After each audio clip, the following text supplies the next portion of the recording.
All right, 6 o'clock. Thank you.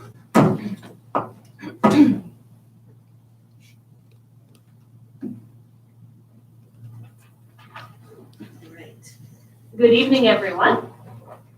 Welcome to our regular council meeting on Monday, September 28th. As you'll note, I am not Mayor Boot. However, I am here to fill the duties of Mayor this evening and until Wednesday. I guess the first thing to do is to call this meeting to order, and I will read out a brief statement about where this meeting can be found. This meeting is being recorded live and is streaming on the District of Summerland's YouTube channel. So if you go to YouTube, just type in District of Summerland. All representations to council, written or verbal, will form part of the public record and will be available to the public for viewing electronically or as a written record. Members of the public are encouraged to register their name and civic address in advance of the meeting for the public comment opportunity found under items 9 and 16 by emailing corporateofficer@summerland.ca. Those who have not registered in advance but wish to provide public comment may call the District of Summerland conference line at 1-877-385-4099 and enter the participant access code 7382948 during this live meeting. Corporate Officer, do we have any additional late items? No, we do not, Your Worship. And any changes to the agenda at all? There are none. All right. Council, can I have adoption of the agenda, please? Councillor Van Elf and Councillor Holmes, all in favor? Carried. Adoption of the minutes. Any errors or omissions, Council, that you've seen? Minutes from September 14th, regular evening meeting. Councillor Holmes, Councillor Van Elfen, all in favor? Carried. All right, we have one beautiful delegation this evening. The Summerland Ambassadors Program recently completed their year-long season. I guess it was a little bit delayed due to COVID. I know the mayor was in attendance at the actual events and she had a lovely time and wish she could be here to introduce you to the community this evening, but I get to do that instead.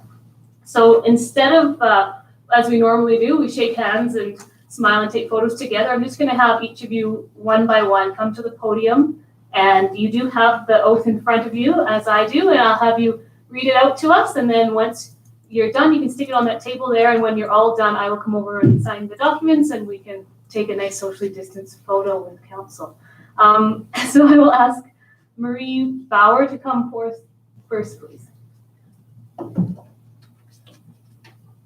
I, Marie Boyer, having been honored to be selected to the position of Summerland Vice Ambassador, hereby promise to act as an ambassador for the citizens of Summerland and conduct myself to the best of my ability as a respectful, trustworthy, and positive leader for the community.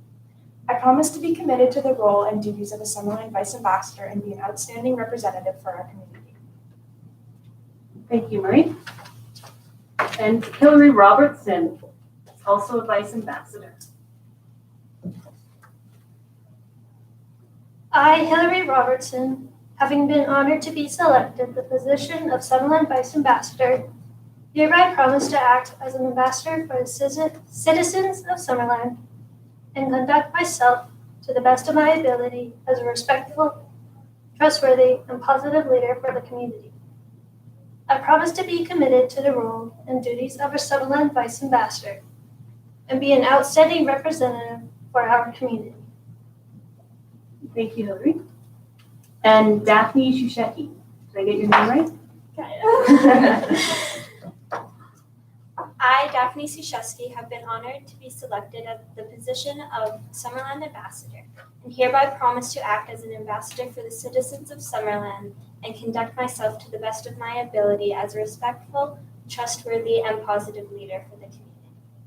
I promise to be committed to the role and duties of Summerland Ambassador and be an outstanding representative for our community. Thank you, Daphne. Do we want to take that whole photo, or is that going to be too much to ask? Not enough space to meet. We could do layers. Yeah. Yeah.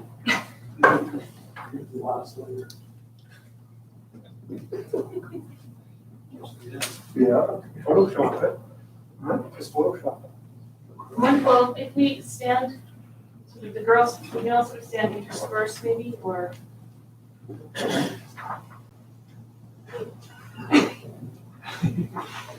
All right, how about the three of you come and maybe stand in the front? Yeah, that's a I good think it's idea. better. Okay. Just watch out for all those cords.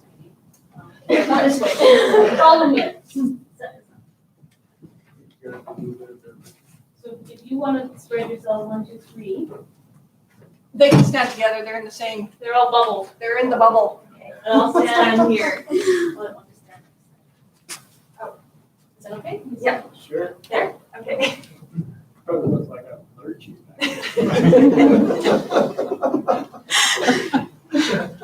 It looks like the perfect 2020. Well, good. Thank you.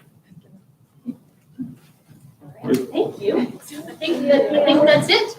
Thank you. Thank you so much. Stay well.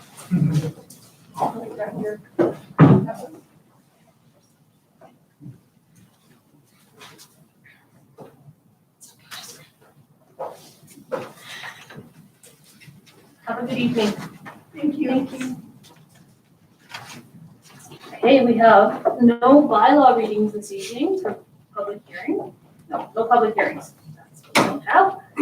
And the mayor's report. I don't have a report tonight. I just think it's important that we provide some clarification for citizens of Summerland as to what, who is the mayor right now and where Tony Boot has, where she is and what she's doing. So as you are all aware, Tony is the nominee for the NDP for the Penticton riding.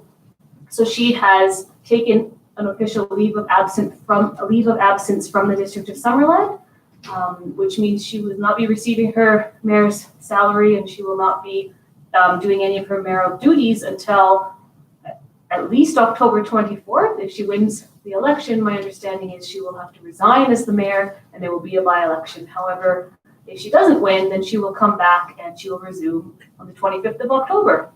So at this point in time, if anybody in the community needs to speak with the mayor, you can speak to me before Wednesday, and after that, I believe Doug Patton is the acting mayor, and if he's unavailable, you can talk to, well, if any of us are unavailable, you can always talk to our CAO, Anthony Haddad, because he is still here to be of assistance. So I think that is all I need to report, unless there's someone that has anything to add to the, about it all. Yes, Councilor Van Alphen. Just for clarifications, if I may, Madam Mayor, has her worship resigned her position at the RDOS also? I don't know. She has a leave of absence. My understanding is that she's taken a leave of absence from her local municipal political duties, which will include the RDOS. I thank you so much for the clarification. Okay, thanks. CAO, a report from you. Thank you, Madam Acting Mayor. So nothing particularly for me tonight. Just a massive thanks to all the staff of the district for all the incredible work that they've been doing and will continue to do over the upcoming winter. Thank you. Yes, Councilor Barkle. If I could have a question to the CAO. The question has come up to me and I don't have an answer, is if there is a by-election, how much in Summerland, how much would a by-election cost? Through the chair, Madam Mayor, we don't have the exact number, but we can certainly get that information for council. Okay, thank you. Anyone else? You're good, okay. Number 9 is a public comment opportunity. Ms. Needham, do we have anyone on the line this evening to speak to us? We do not, Madam Mayor. Okay, then we will carry on to number 10, development reports. CAO, Director of Development Services, the man with all the hats. Over to you. And I'll pass over to the gentleman that's wearing the hat, Alex, to present these reports.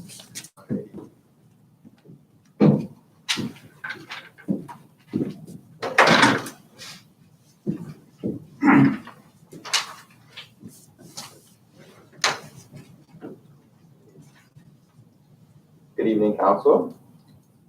So,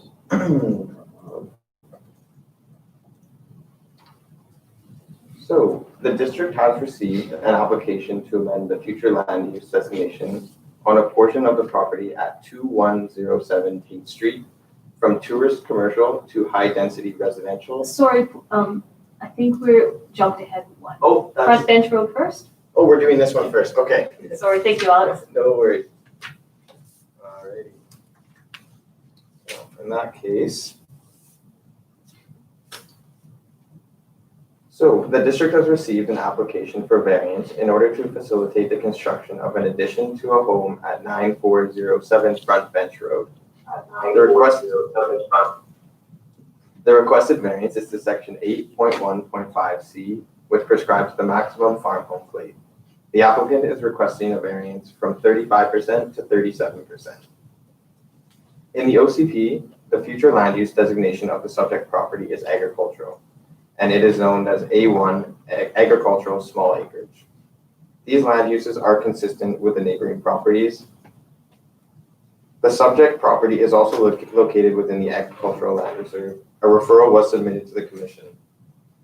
It should also be noted that the subject property is located within the identified high hazard development permit area. However, the proposed addition is in fact outside of the specified high hazard area. The subject property is located southeast of downtown Summerland. It currently has a single family dwelling site on it and is used extensively for agricultural purposes. The requirement of variance for the proposed addition was identified at the zoning analysis stage of building permit application.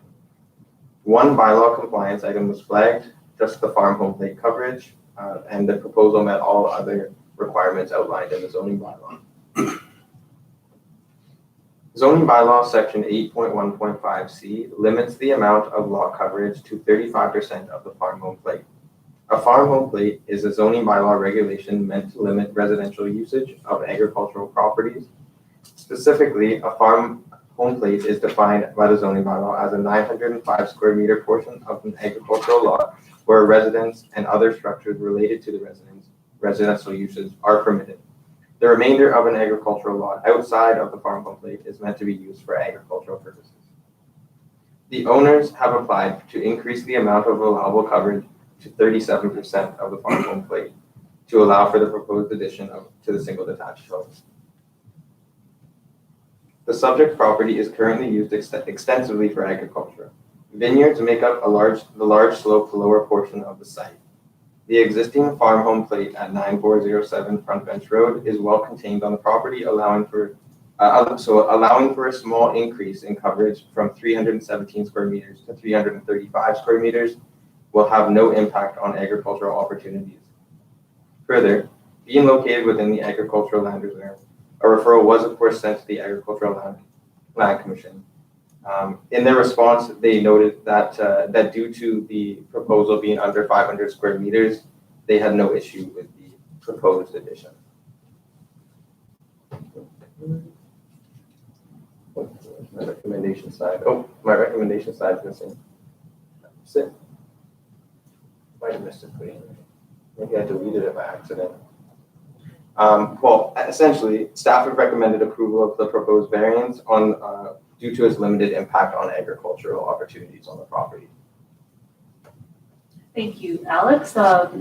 Council, do you have any questions for the planners? Councillor Barco? Yes, being old school, I have to look up what 905 square meters was in acres, and it's 0.2 of an acre.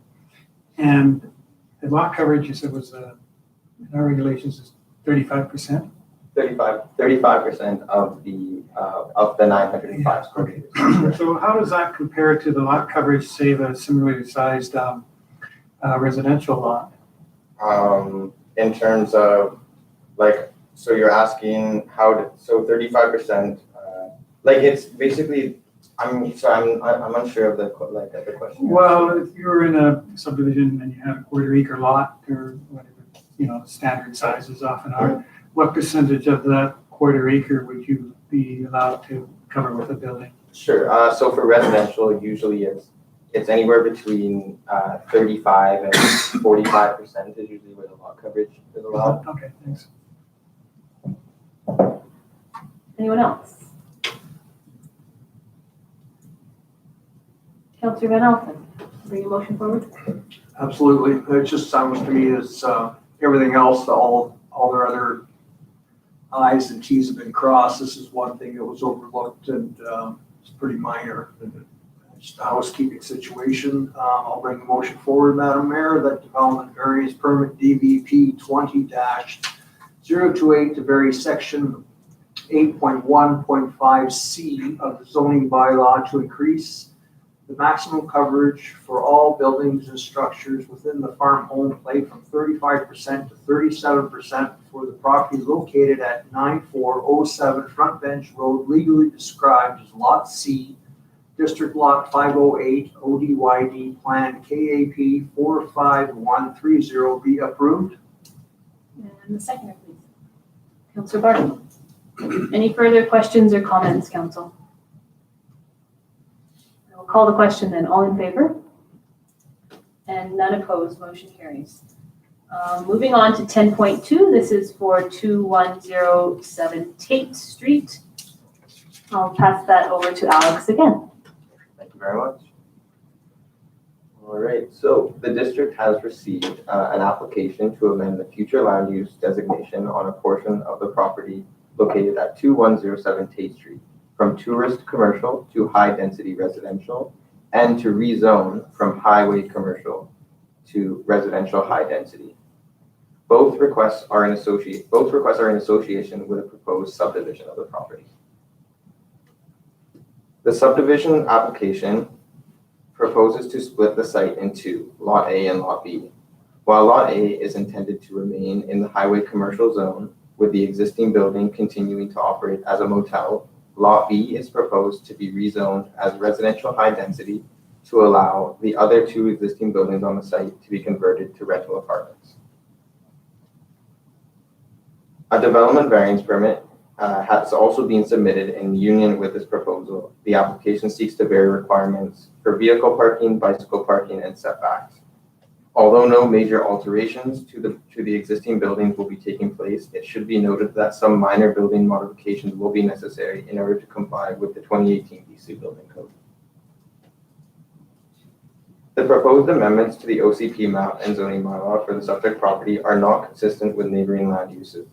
The surrounding pattern of development is dominated by agricultural lands and single detached housing. There are currently no other high-density residential units in the neighborhood. It should be noted that the subject property is located within the Trail Creek Development Permit area, and as such, a form and character development permit will need to be issued to facilitate this development proposal.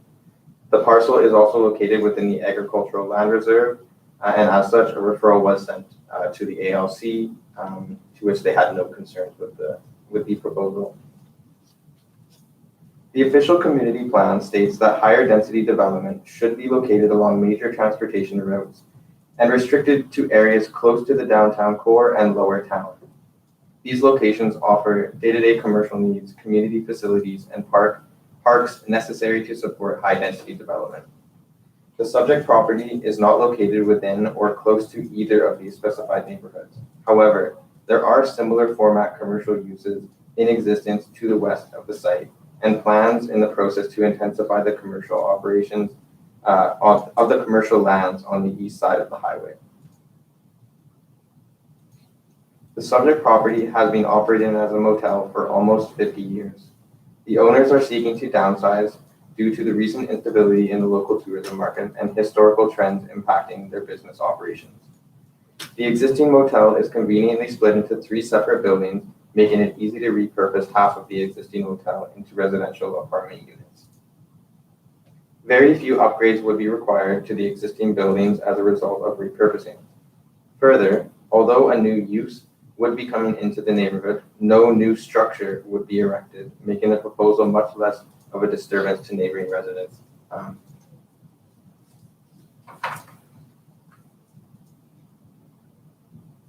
There are many district policies within the official community plan that support the proposed development concept. For example, district policies stress a need to accommodate a range of choice of housing types to meet market demand. In 2017, an affordable housing framework project was conducted for the District of Summerland, identifying deficiencies in Summerland's existing housing stock. Housing is overwhelmingly single detached homes. Much of the multi-unit housing stock is targeted at seniors, and there is a significant lack of registered rental property in Summerland. The proposed conversion of a portion of the Summerland Motel would satisfy several needs identified by this project. Another emergent issue identified within the 2017 Affordable Housing Framework Project was the rise of short-term rentals.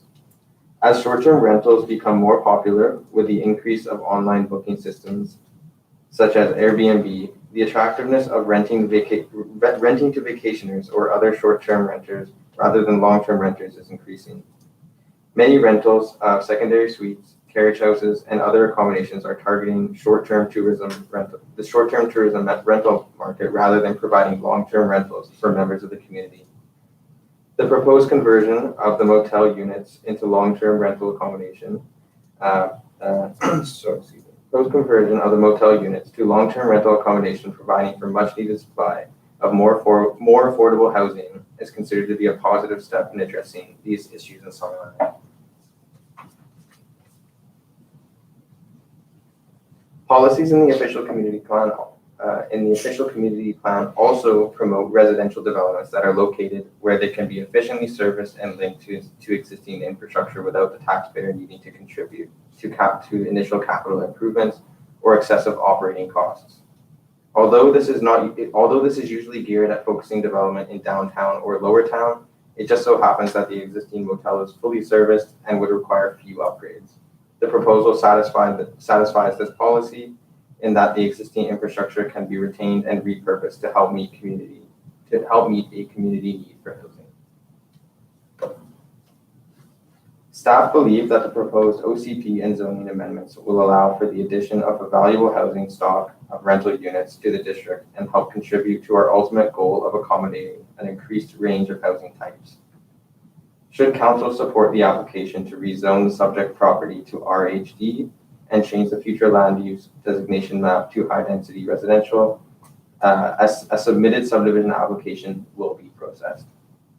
A number of conditions will be applied through the subdivision process, so staff are recommending, should council support the proposed OCP and zoning amendments, the application be given third reading subject to the subdivision approval.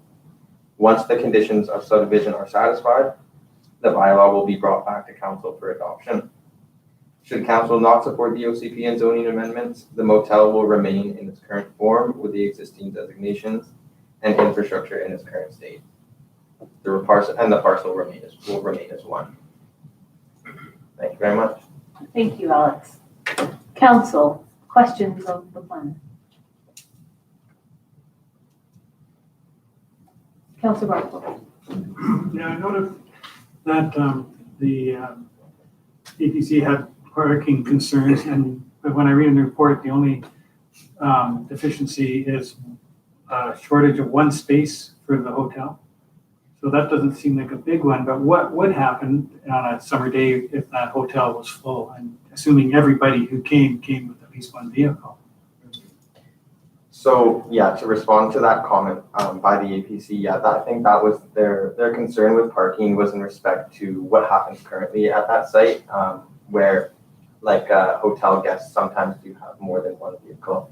However, in terms of meeting the zoning bylaw, the proposal for the new residential existing but new high density residential portion of the lot meets the parking requirements, and the hotel it is missing one parking stall. So basically, it's one stall under what it would have required, and what it requires in the zoning bylaw. But currently, as it stands currently, the entire hotel meets the parking requirements. But when you split it up, just the way you split it up, one stall is missing from this side. Yeah. So my question was, what happens if the hotel is full and somebody has a boat and a trailer, and there's when one stall is missing, is there going to be somewhere that other car going to be able to park, like on the street or in the entrance area of the hotel or something? Yeah, absolutely. Sorry, I misunderstood your question there. But essentially, yes, there's parking along, I believe it's Willow Avenue, right adjacent to the hotel, and that's where the current overflow parking goes. Yeah, so there's overflow parking. Councilor Van Alphen. Thank you. With the new, if if this goes through, will those buildings have to be sprinklered? I don't know 100%. I'd have to verify with Vernon and Don, our Okay. building officials. Thank you. And as was noted, much needed, affordable units in Summerland. There's no intention of this going 55 plus. Is there a danger of it going 55 plus? I don't believe there's any intention of the applicant to do that. I don't believe there's any danger of it. Good, thank you. CAO, you had a comment for us. Yeah, I was just going to say, the full building code analysis is going to have to be undertaken should the zoning be supported, and that's one of the reasons why the applicants requested that if it gets supported by council, that it sit at third reading, subject to all the other requirements being met. So once the use is supported, the owner's working with an architect to make sure it's up to whatever standard it needs to be as a multifamily building, if that's approved. Thank you. Councillor Trainer. Just so I understand this, so the property would be separated or subdivided. And then do we know, with the owner of the hotel retain ownership of the buildings? And would he be managing it or his company be managing it? So, Steve, you want to go ahead? Yeah, I was going to say, Madam Mayor, once it's subdivided, it will be owned by the current owner. Future restrictions on ownership will be subject to the owner's wish to potentially sell, but that isn't something that we would control. Okay. And then if this does pass first and second reading tonight, then it would go to a public hearing on October 26th? That's correct. Okay, thank you. I have a question. So currently, if someone wanted to rent one of those rooms, which I understand is common in the off season especially, is there a 30-day limit, or is it something that you can't have a long-term lease on? Why would we need to have a different zoning as opposed to allowing to continue as perhaps it currently is? So the applicant wishes to change the entire, he doesn't want to operate that portion as a hotel. He just wants to essentially do long-term rentals. I don't know the specifics as to limitations within motel leases. I'm not sure, Anthony, if you can comment on that, as per why he wanted to do that, but. Yeah, through Chair, Madam Mayor, I think the owner's intention is to allow for long-term rental. The facility itself isn't set up for individuals to stay in those units on a long-term basis. There's obviously some renovations that need to be undertaken in order to completely outfit the inside of those units for kitchens and other amenities that would be more applicable for longer-term rentals. So right now it's a hotel rental, short-term stay, and the design of the interior of those spaces are there to support that short-term nature. Long-term living in each of those units would need upgraded facilities, and based on the information we received from the property owner, the business case for the current motel is obviously in need of change based on the information that he's provided. Okay, thank you very much. Council, any more questions? If there's no more questions, I'll ask someone to bring forward motion for first and second reading or an alternative to that, please. Councillor Barco. I'll bring the resolution as prepared in the agenda for. Okay, It's rather and long, I think that. you don't have to read it out, but the highlights include rezoning from tourist commercial to high density residential to be read a first and second time, and a public hearing to be held October 26th, 2020 to receive public feedback. Should we do this in two parts? No. And then, it And gets then- the ball rolling and you outline the highlights. And So important that parts. would be for an OCP amendment and for a rezoning first and second reading. Someone to second that, please. Councillor Van Elfen. Any further conversation? Oh. Yes, Councillor Holmes.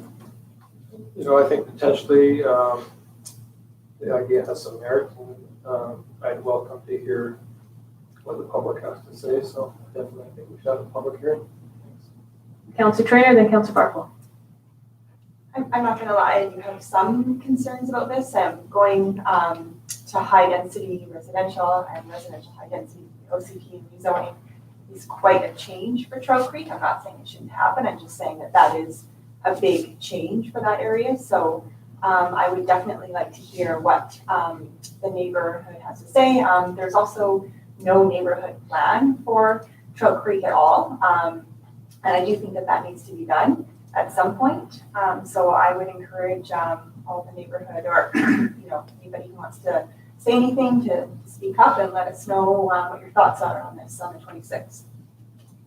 Councilor Barkle? Yeah, I can understand why you would ask that question that you did earlier, Madam Mayor, about, well, how come he just doesn't keep operating it as a long-term rental without going to all this trouble? And I kind of view this application as doing things properly. He's gonna, if it's gonna be long-term rentals, then it's better that he do it this way and do the conversions that are necessary and bring everything into conformity to a proper long-term rental. So if it's, that is an alternative. I suppose he could rent a month to month forever, but then it would still be a hotel and it just wouldn't be, done properly. So it looks like, unless we hear something from the neighbors, it looks like it's probably a proper thing to do. Councilor Holmes and then Ben Elfin. As I expect, there probably will be a lot of interest from the neighbors. I wonder if we'd be able to extend the 30-meter notification, especially being on the highway. We probably wouldn't even get 30 meters wouldn't even get you across the highway. So would it be possible to extend the notification to residents to a greater distance? 15 meters. CAO. Certainly, Madam Mayor, if council wish that the notification area be exceeded or exceed the 30-meter requirement, then we certainly happily take that direction.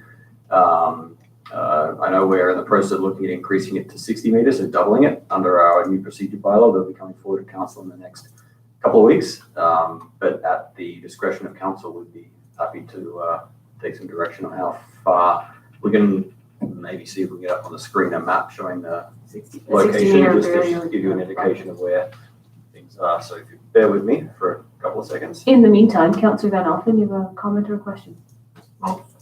No, just kind of commenting on Councilor Barkle's comments. But, I too look forward to the public hearing part of this, but also, I commend the owner for going through the process. I mean, yeah, you can go ahead and rent them out forever, and this way it's being done legitimately and it'll be subdivided. And there's an opportunity down the road, it could be a different owner, so, I mean, that's the way things should be done and gives the owner some potential. He may want to downsize and run a smaller hotel and maybe eventually sell this off to another entrepreneur. But I'm just thankful that it came to the council table and looking forward to the public hearing. Anthony. Okay, so up on the screen, you can see the on the right-hand side of the screen, the approximate dimensions of notification area. You can see from the property line, it's approximately 50 meters to cross the highway. Really, if you want to extend it to 100 meters, for example, that would at least increase notification to a number of properties on the east side of the highway. The other direction. The other direction.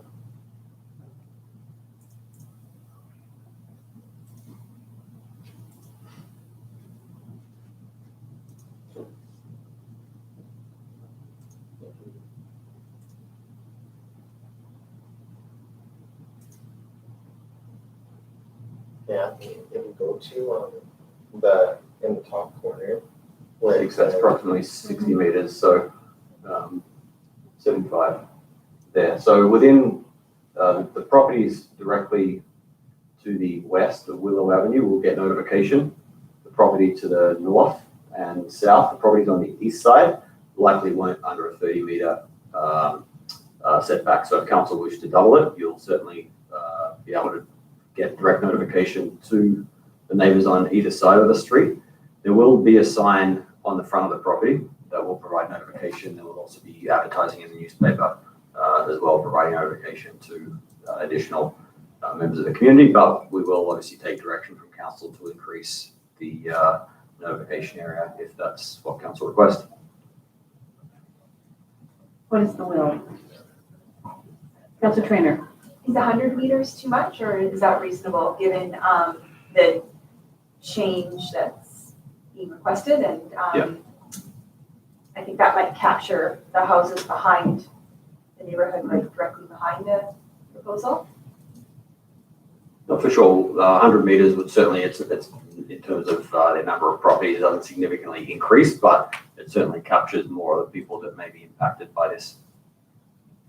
Do you need a motion for that? Yes. After this one that's on the table? Oh, did you miss one? We still have one on the table. Oh, sorry. That's okay. I'll do that up. We have a backup one. More questions? Currently, first and second reading on the table for OCP and zoning amendments for Tate Street. All right, I will call the question then. All in favor?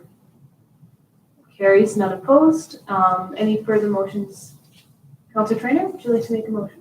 I'll make one along the lines of extending our notification distance from 30 meters to 100 meters for the public hearing on the 26th of October.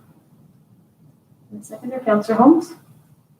Captured that, Ms. Needham? All right, any questions or concerns about that, Council? Yes, Van Alphen. Not a concern, but as our CEO said, there will be a notification sign at the front of the property, so anyone in our community can make a comment. Like it's not just people within 100 meters, anyone can make comments on it, so. Councillor Holmes? Yeah, it's just more about increasing awareness. Often people don't look at signs on the highway and don't read the newspaper. And so it's more, if more people in the neighborhood are aware of it, then there's more word of mouth opportunities. All right, Councillor Barco? Well, I mean, I won't vote against it and be viewed as being against openness and informing the public, but of all the, the rezoning applications and variance notices and such, this is one where people are going to be aware already. It's going to be the talk of the neighborhood. Whereas it's the ones that are, out in among the orchards and stuff where we have a hard time, reaching on 30 meters. So the 60-meter change is going to be a step in the right direction. 100's better. Councillor Holmes? I just think in this time of COVID and not having public access to meetings, we should be extra vigilant and really make sure people are aware that extra step is not going to hurt anybody. I think that's a good point. This public hearing on the 26th of October, how will people be able to participate? Will there be an option to present live, or will it all be through some form of media or text? Thank you, Madam Mayor. Depending on the interest that we get, we will, of course, be asking people who are going to want to speak to register in advance. We can put protocols in place for council chambers, so we could have staff attending and having people come in one at a time. But of course, they will be able to participate over the phone as well. Okay, thank you very much. I will call the question if there's no more questions. Okay, all in favor? Motion carries unanimously. Okay, we have no bylaws. Anybody with a notice of motion, number 13? Council? No? Carrying on to number 14, informational items. Mr. Downton was going to call in, but is not calling in this evening. Council, anything to bring forward from here? Councillor Holmes. Yeah, I'd just like to bring forward the letter from Lisa Scott regarding Oasis. She's requesting a letter of support. And I'm just wondering how we would proceed with that. Do we need a motion? My understanding is we do need a motion. Yeah. So if you would like to make one. I would like to bring forward a motion that we provide a letter of support for the application, for Oasis's application to the South Okanagan Conservation Fund. Seconder. Councillor Van Alphen, thank you. Anybody want to say anything else on that topic? Okay, call the question then, all in favor. Motion carries, none opposed. Anything else from the correspondence list, Council? Councillor Trainer. Do we know why George Downton isn't here tonight? By phone? I think he wanted to speak to his letter. Yes, so I spoke to Mr. Downton earlier in the week and he mentioned that he didn't want to attend and speak to the item. He thought that 2 minutes would not have provided justice to the requests that he had, but he has asked staff to follow up on a couple of the resolutions, the recommendations that council have made in the past on a number of these items. So I can provide a brief update, but we'll be providing a more fulsome report to council over the coming weeks with regards to the roundabouts, the interpretive signage on the Waterfront Heritage Park, but in particular around the sod roof cabin. We're in the process of bringing forward, after discussion with the landowner on Landry Crescent, a report to council with a potential secure site for the cabin. So stay tuned for that over the next couple of weeks. And you were going to give us an update on 1 and 2, or? Yeah, 1 and 2, we've got to research the previous directions that have been provided by council with regards to the roundabouts. Mr. Downton mentioned with regards to the roundabouts that the Historical Society aren't looking for any signage or any physical, I guess, recognition of the roundabouts, more so looking for some form of proclamation around naming of those roundabouts. So we'll need to do some more work on that in addition to the interpretive signage around Waterfront Heritage Park. Okay, so he knows that that's coming back? Yes. Okay, thank you. Anything else, council? Okay, someone like to bring that forward for information, please. Councillor Van Alphen and Councillor Barlow. All in favor? Motion carries, none opposed. No commissioner committee minutes, so we will go on to councillor reports. Councillor Van Alphen, anything to share with us tonight? Not too much, Madam Mayor, just yesterday was the last farmer's market in Summerland, and was a pretty successful season, I do believe. Even with COVID, it was well attended, and it was nice to see local vendors out selling their wares, and that's pretty much it. I just keep seeing on Facebook, there's some gentleman that likes to jog up on Cartwright. I think, is that your neighborhood, Mr. Barlow? Not me. Okay, thank you. Councillor Holmes. I don't really have much, just that I thought some of the UBCM sessions last week were pretty interesting, and I thought they did a pretty good job considering everything that they were dealt with at UBCM in terms of pulling the whole convention together in a virtual way. The resolution sessions were very good. There was a really good active debates online in the margins, and so I just like to give some credit to UBCM for pulling that off. I thought the panel session with Dr. Bonnie Henry, the Lieutenant Governor, who I never heard speak before, she was very impressive. So I thought that was really good. So just to say that we did have UBCM last week. We all watched it on our computers rather than going there, and while it wasn't the usual full experience, and we probably didn't get as much as we normally would out of it, I'm glad that they pulled it together. Thank you, Councillor Holmes. Councillor Trainer. Nothing to report tonight. And Councillor Barlow. Well, as Councillor Holmes brought up UBCM, I'll also mention I felt kind of encouraged on our presentation about how we don't get any tax revenue from the extraordinarily large amount of farmland that we have in our community compared to others. I was prepared to feel kind of like nobody cares, but definitely when we threw out some numbers to them, the deputy ministers sounded quite amazed, shocked, maybe even surprised, and I felt that from the tone of his voice that they were going to look at it with genuine interest and concern. Apart from that, I went to the KVR annual general meeting, and they, of course, suffered financially this year without any train rides. I think they had 4, but they do have reserves that'll see them through this year. If we have another COVID year next year, it could be a different story.